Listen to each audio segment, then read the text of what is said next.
Lockdown express. यति बेला हामी कास्कीतर्फ लाग्छौँ जहाँ हुनुहुन्छ हाम्रा टिभी जर्नलिस्ट उत्तम पौडेल। उहाँ पोखराबाट हुनुहुन्छ।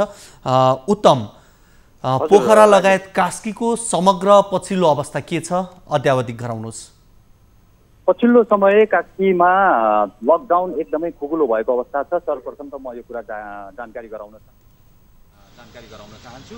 जस्तो कि अघिल्ला दिनहरूमा लकडाउन जति जुन हिसाबले चुस्त रहेको थियो र कडाइरहेको थियो त्यो हिसाबले अहिले यति बेला कास्कीमा लकडाउन एकदमै खुकुलो भएको अवस्था छ र अत्यावश्यक सवारी साधनहरू चलिरहेका थिए भने केही दिन अगाडि यति बेला चाहिँ बाटोमा हामीले यत्र रूपमा चाहिँ सवारी साधनहरू देख्न सक्छौँ। यद्यपि पसलहरू भने चाहिँ बन्दै अवस्थामा रहेका छन्, बन्दाबन्दीको अवस्थामा रहेका छन्। यति बेला म पोखराको लेक साइडमा रहेको छु र लेक साइडको वस्तुस्थितिबारे पनि मैले जानकारी लिनको लागि यो ठाउँसम्म आइपुगेको थिएँ र यहाँ हेर्दाखेरि अहिले लेक साइडमा धेरै जसो सवारी साधनहरू चलेको हामीले पाएका छौँ। त्यसै गरी पोखराका मुख्य बजारहरूमा महेन्द्रपुर, सिक्रेढुङ्गा, प्रदीप चोक लगायतका बजारहरूमा, चोकहरूमा पनि सवारी साधनको भिडभाड लागेको छ भने विशेष गरेर ब्याङ्किङ वित्तीय संस्थाका अगाडि चाहिँ एकदमै भिडभाड लागेको हामीले पाएका छौँ।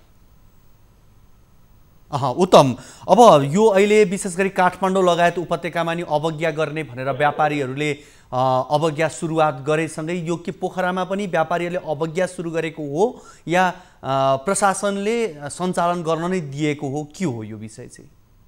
पछिल्लो समय व्यापारीहरू निकै नै आक्रान्त बनेका छन् कोरोना भाइरसको विषयलाई लिएर भन्दा पनि लकडाउनको विषयलाई लिएर।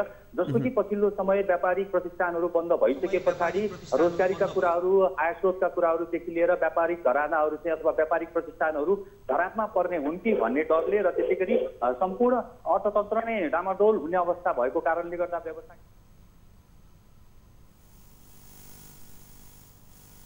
विज्ञप्ति जारी गरिसकेको अवस्था छ।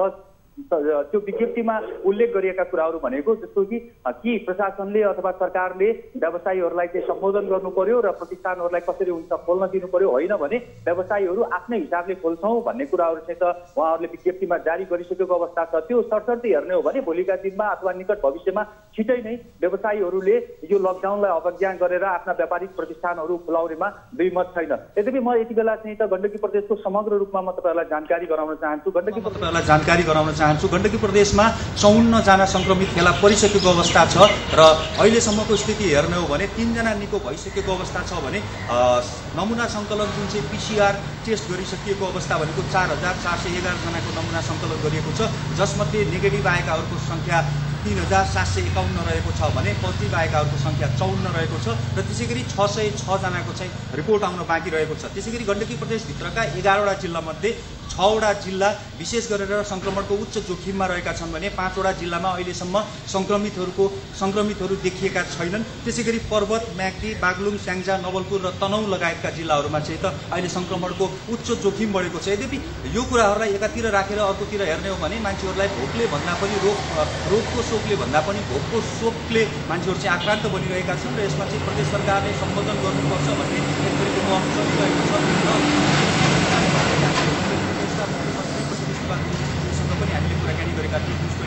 एउटा कार्यक्रममा पनि उहाँले भन्नुभएको थियो कि लकडाउनको मोडालिटी चेन्ज गरेर अब बिस्तारै चाहिँ त बजारलाई खुलाउनुपर्छ अथवा चाहिँ त संयमित बनेर त्यसै गरी सुरक्षाका सबै तरिकाहरू अप्नाएर अब बजार खुल्नुपर्छ भन्ने कुरा उहाँले भनिसकेको अवस्था छ। त्यसै गरी पोखरा महानगरपालिकाका मेयर मानबहादुर जीसीले पनि यो लकडाउन लामो समयसम्म चाहिँ लम्ब्याउन सकिँदैन र यसलाई लम्ब्याउने भनेको यो नेपालको अर्थतन्त्रलाई चाहिँ एकदमै कितलो बनाउने अथवा धराशायी बनाउने भएको उत्तम, यहाँसँग हामी कुराकानी गर्न अलिकति यहाँको अडियोमा समस्या आइरहेको छ। विशेष गरी बाहिर गाडी कुदिरहेको हुनाले त्यो गाडीको आवाज तपाईँको अडियोले क्याप्चर गरिरहेको छ। त्यसलाई यहाँले हातले अलिकति नजिक ल्याएर कुराकानी गरिदिनु भयो भने, माइक्रोफोनलाई नजिक ल्याएर कुराकानी गरिदिनु भयो भने अलिक सहज होला। अब यहाँले जसरी अहिले भन्नुभयो पोखरामा जुन किसिमको अहिले हिजो अस्तिसम्म जुन किसिमको लकडाउन पालना भएको थियो त्यो अहिले छैन भनेर भन्नुभयो। पोखरा आफैमा पनि एउटा पर्यटकीय क्षेत्र हो, पर्यटकीय नगरी हो। अब पर्यटकहरूको चहल पहल यस बेलामा छैन, तर व्यापारीहरू जो साना व्यापारीहरू उहाँहरूको चाहिँ अब यो मोडालिटी परिवर्तन हुनुपर्छ भन्दै गर्दा कस्तो किसिमको परिवर्तनको उहाँहरूले अपेक्षा गर्नुभएको हो?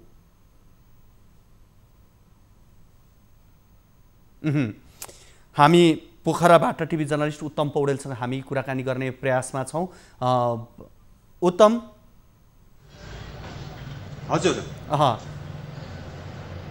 हजुर यहाँले जानकारी गराउँदै हुनुहुन्छ। व्यापारिक प्रतिष्ठानहरू खोल्ने कुरामा व्यवसायीहरू अब सुरक्षाका हरेक नीतिहरू अपनाएर अथवा हरेक तरिकाहरू अपनाएर चाहिँ व्यवसाय खोल्नुपर्छ र भोलिका दिनमा चाहिँ त व्यवसाय खोल्न सकिएन भने व्यापारिक प्रतिष्ठानदेखि लिएर नेपालको अर्थतन्त्र नै जोखिममा पर्ने भएका कारणले गर्दा र त्यसै गरी लकडाउन कहिलेसम्म हो र यो कोरोना भाइरसको भ्याक्सिन पत्ता नलागिन्जेलसम्म चाहिँ लकडाउन बाहेकको अर्को विकल्प किन नसक्ने हो भने भोलिको दिनमा अब अप्सनहरू सक्रिय रहन्छ त भन्ने कुरा चाहिँ एकदमै अन्यलमा परेका कारणले गर्दा पनि व्यवसायीहरू आक्रान्त बनिरहेका छन् र उनीहरूले सकेसम्म छिटो यो व्यापारिक प्रतिष्ठानहरू खोल्नको लागि र सरकारले विकल्प दिनको लागि आह्वान गरिरहेका छन्। विगत केही दिन अगाडिबाट चाहिँ त व्यापारिक प्रतिष्ठानहरूका जो पदाधिकारी हुनुहुन्छ त्यसै गरी व्यवसायीहरू हुनुहुन्छ उहाँहरूले चाहिँ पटक पटक सरकारहरूसित माग पनि गरिराख्नु भएको छ, राहतको प्याकेजको मागहरू गरिराख्नु भएको छ, व्यवसायीहरूलाई राहतका प्याकेजहरू दिनुपर्छ भन्ने कुराहरू गरिरहँदाखेरि सरकारले अलिकति त्यो कुराहरूमा चाहिँ सुनवाई गर्न नसकेका कारणले गर्दाखेरि यति बेला चाहिँ त व्यवसायीहरू आफ्नै हिसाबले हामी अगाडि बढ्छौँ र अब भोलिका दिनमा चाहिँ त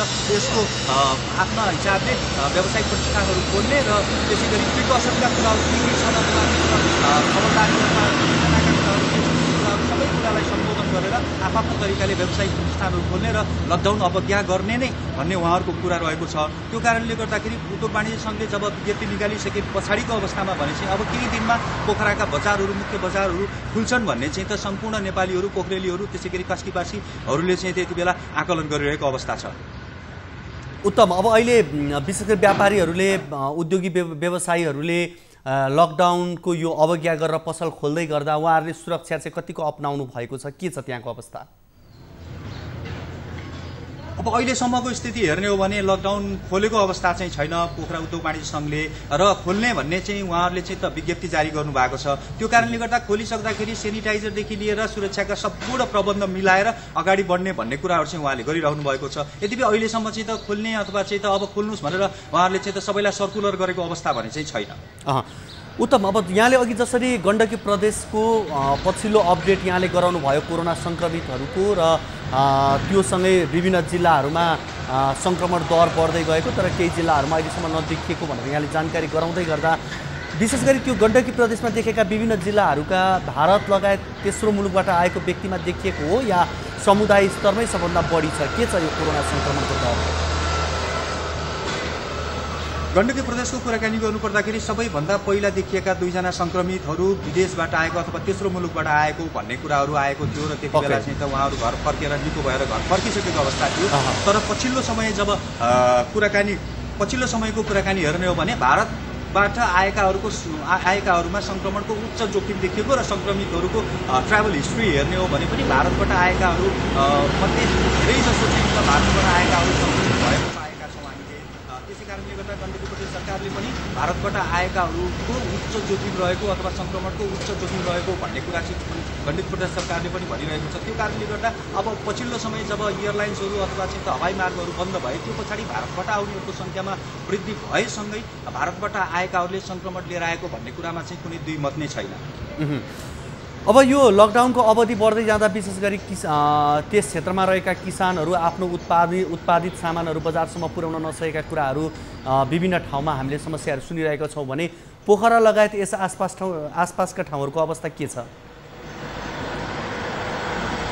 अहिलेसम्म हेर्ने हो भने पोखरामा चाहिँ त त्यो खाली अवस्था देखिएको छैन। यद्यपि अस्ति मात्रै पनि किसानहरूले चाहिँ त भनौँ न यहाँ लिएर आएका विभिन्न वडामा लिएर आएका सब्जीहरू चाहिँ त वडा अध्यक्षले खाल्टो खनेर पुरिदिएको हामीले सञ्चार माध्यमहरूमा देखाएकै थियौँ र त्यो हामीले एकदमै देख्यौँ। र यद्यपि अहिले पछिल्लो समय भने चाहिँ त किसानहरूले उत्पादन गरेका तरकारीदेखि लिएर हरेक कुराहरूले बजार नपाएको अवस्था भने चाहिँ हो। किन भन्दाखेरि लकडाउन भएको कारणले गर्दा सवारी आगमनमा अलिकति समस्या परेको कारणले गर्दाखेरि उनीहरूको जुन उत्पादन गरेका छन् त्यसले चाहिँ उचित बजार चाहिँ पाउन सकेको छैन। यद्यपि अहिलेसम्म चाहिँ त किसानहरूले अब फाल्नै पर्ने स्थिति अथवा त्यो खाले स्थिति आएको छैन। यद्यपि 1 महिना अगाडि भने चाहिँ हामीले देखाएका थियौँ कि जस्तो अन्डाको विषयमा अन्डा उत्पादन। दर्शकवृन्द, हामी पोखराबाट टिभी जर्नलिस्ट उत्तम पौडेलसँग जोडिरहेका छौँ र त्यहाँको पछिल्लो अवस्थाको बारेमा जानकारी गराइरहेका छौँ। तर केही प्राविधिक समस्या देखिएको छ र हामी फेरि यति बेला उत्तम आइसक्नु भएको छ। उत्तम, जसरी हामी पोखराको सन्दर्भमा कुराकानी गर्दा पोखरा आफैमा एउटा पर्यटकीय क्षेत्र हो। अब भोलि पोखरा खुले पनि पर्यटकहरू पोखरासम्म आएनन् भने त्यहाँको व्यापार व्यवसायले कस्तो अवस्था लिएला, पोखराले व्यापार व्यवसायबाट माथि अब यो उठ्नका लागि कति समय लाग्ला, के आकलन गर्न सकिन्छ, के भन्छन् व्यापार व्यवसायहरू? पर्यटनको राजधानी भनेर चिनिएको पोखराकै कुराकानी गर्नुपर्दाखेरि म यति बेला लेक साइडमा छु र मैले लेक साइडका विभिन्न पर्यटन व्यवसायीहरूसित पनि कुराकानी गरेको छु र उहाँहरू एकदमै निराश हुनुहुन्छ। पहिलो कुरा त लकडाउन कोरोना भाइरसले आक्रान्त पार्यो, त्यो एउटा ठाउँमा एकदमै डरलाग्दो स्थिति छ भने दोस्रो कुरा भनेको पछिल्लो समयमा सरकारले पनि कुनै पनि खाले प्याकेजहरू दिन सकेन, व्यवसायीहरूका लागि पर्यटन व्यवसायीहरूका लागि कुनै पनि प्याकेज दिन नसकेको र तेस्रो कुरा भनेको अब भोलिका दिनमा पनि व्यवसायीहरूलाई चाहिँ त्यो कुराहरू सम्बोधन गर्न सक्ने स्थिति नरहेका कारणले गर्दाखेरि अब भनेपछि त पर्यटन व्यवसायीहरू अब 2 वर्ष अथवा 3 वर्ष चाहिँ उहाँहरूले चाहिँ त अब पर्यटन व्यवसायमा भविष्य छैन भन्ने हिसाबले 80% पर्यटन व्यवसायीहरू विस्थापित हुने पर्यटन विज्ञहरूले चाहिँ अनुमान गरिरहनु भएको छ र हामीले पटक पटक उहाँहरूसित कुराकानी गर्दाखेरि अब सरकारले बेलैमा सम्बोधन गर्न सकेन पर्यटन व्यवसायलाई अथवा व्यवसायीलाई भने चाहिँ भोलिका दिनमा 80% भन्दा बढी पर्यटन व्यवसायीहरू विस्थापित हुनेछन् र यसको ठुलो व्यय चाहिँ सरकारले बेहोर्नुपर्छ, गण्डकी प्रदेश सरकारले, त्यसैगरी नेपाल सरकारले बेहोर्नुपर्छ भन्ने कुराहरू आइरहेका छन्। अब यो कतिपय व्यवसायमा रहेका व्यक्तिहरूले सटर भाडा तिर्नलाई समस्या भएको लगायतका कुराहरू गरिरहँदा पोखराका व्यवसायीहरू जो लाखौँ रुपियाँ भाडा तिरेर होटल व्यवसाय सञ्चालन गर्दै आउनुभएको छ, उहाँहरूको पछिल्लो अवस्था के छ, उहाँहरू कसरी सञ्चालन गरिरहनु भएको छ, के छ, उहाँहरू के भन्नुहुन्छ?